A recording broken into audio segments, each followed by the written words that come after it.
Palavra da Verdade, devocional de 15 de junho, o intercessor na brecha. Busquei entre eles um homem que tapasse o muro e se colocasse na brecha perante mim, a favor desta terra, para que eu não a destruísse, mas a ninguém achei. Por isso eu derramei sobre eles a minha indignação, com o fogo do meu furor os consumi. Fiz cair-lhes sobre a cabeça o castigo do seu procedimento, diz o Senhor Deus. Ezequiel 22, 30 e 31. É muito comum se usar o texto da nossa meditação para se falar da importância da oração intercessória. A aplicação que se propõe é mais ou menos a seguinte: Israel enfrentava uma crise espiritual, moral, política e social, e não havia intercessores que se colocassem na brecha em oração pela nação, que por isso foi condenada ao cativeiro babilônico, sendo que Jerusalém seria destruída. Assim, precisamos nos dispor a nos colocar na brecha como intercessores, a fim de que Deus tenha misericórdia da nossa nação, cidade ou igreja.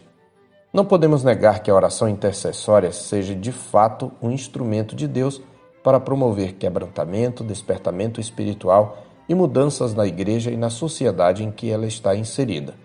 Entretanto, há outras passagens mais apropriadas para fundamentar o ensino sobre a importância e a eficácia da oração. O ensino do nosso texto é muito mais precioso. Trata-se aqui de um oráculo que apresenta o fracasso dos ofícios mediadores em conter a corrupção de Jerusalém e Judá, e vai dos versos 23 a 31. Eles mesmos se corromperam. São críticas contra os representantes dos três ofícios, profetas, sacerdotes e reis. Observe que Ezequiel fala primeiramente contra os profetas, os versos 25 e 28, depois denuncia a transgressão dos sacerdotes, no verso 26, e por fim aponta os desmandos dos reis, que ele chama pejorativamente de príncipes. Todos fracassaram em cumprir sua vocação mediadora. É a esses ofícios mediadores que Deus está se referindo. Foi entre eles que Deus procurou um homem para tapar o muro e colocar-se na brecha perante o Senhor. A figura lembra os muros de Jerusalém que seriam abalados pelos arietes dos exércitos de Nabucodonosor, abrindo grandes brechas. Embora isso viesse a acontecer literalmente, tal fato era um emblema da condição espiritual da cidade sanguinária. E entre os profetas, sacerdotes e reis, não fora achado um só mediador fiel e poderoso o suficiente para impedir a destruição e salvar Jerusalém. Deus já havia utilizado a mesma figura em sua contenção contra os falsos profetas, no capítulo 13, versos 4 e 5. Os teus profetas, ó Israel, são como raposas entre as ruínas. Não subistes às brechas, nem fizestes muros para a casa de Israel, para que ela permaneça firme na peleja no dia do Senhor. Não se trata, portanto, da ausência de homens que intercedessem, até porque no capítulo 9, verso 4, em uma visão sobre o julgamento de Jerusalém, Ezequiel ouve o Senhor falando a um dos executores da destruição. Passa pelo meio da cidade, pelo meio de Jerusalém, e marca com um sinal a testa dos homens que suspiram e gemem por causa de todas as abominações que se cometem no meio dela. O próprio Ezequiel intercedia pelos seus irmãos, como ele relata no capítulo 9, verso 8.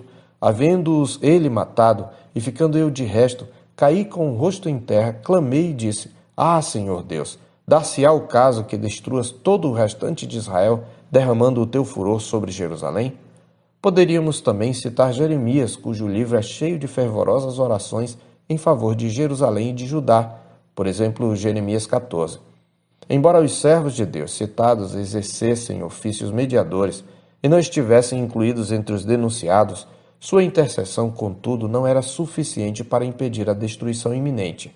Na verdade, no capítulo 14, versos 14 a 20, o Senhor havia ressaltado que nem mesmo homens da envergadura de Noé, Daniel e Jó poderiam salvar o povo de Deus.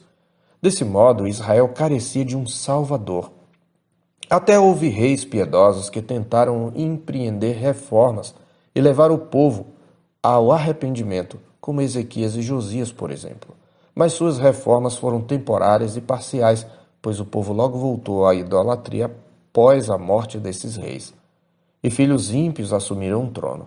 O fracasso dos reis para estabelecer o reino consumado de Deus e o cativeiro babilônico fizeram florescer a esperança messiânica. O próprio Ezequiel traz uma promessa da parte do Senhor acerca daquele que viria para cumprir o papel de mediador entre Deus e o seu povo. Ao denunciar os pastores infiéis, expressão em alusão especial aos reis davídicos, o Senhor Deus promete fazer pessoalmente o que os pastores infiéis não fizeram. Porque assim diz o Senhor Deus: eis que eu mesmo procurarei as minhas ovelhas e as buscarei. Como o pastor busca o seu rebanho, no dia em que encontra ovelhas dispersas, assim buscarei as minhas ovelhas. Livrá-las-ei de todos os lugares para onde foram espalhadas no dia de nuvens e de escuridão. Ezequiel 34, 11 e 12. E nos versos 23 e 24, ele informa o agente da sua salvação. Suscitarei para elas um só pastor, e ele as apacentará. O meu servo Davi é que as apacentará. Ele lhes servirá de pastor. Eu, o Senhor, lhes serei por Deus, e o meu servo Davi será príncipe no meio delas. Eu, o Senhor, o disse. Davi já havia morrido, mas ao mencioná-lo, o Senhor está se referindo ao seu descendente, a respeito do qual Deus havia prometido a Davi que reinaria para sempre. Portanto, somente um foi suficientemente poderoso e perfeito para colocar-se na brecha: o Messias, Cristo, o profeta, sacerdote e rei perfeito. Aqueles que o têm como mediador não precisam temer a destruição que virá sobre os ímpios no dia final, da qual a destruição de Jerusalém foi um prenúncio. Somente Cristo nos livra da ira vindoura. Sim, podemos interceder e pedir a intervenção de Deus sobre nossas crises, mas nossas orações só são ouvidas porque temos em Cristo o grande sumo sacerdote. Ele é o intercessor na brecha.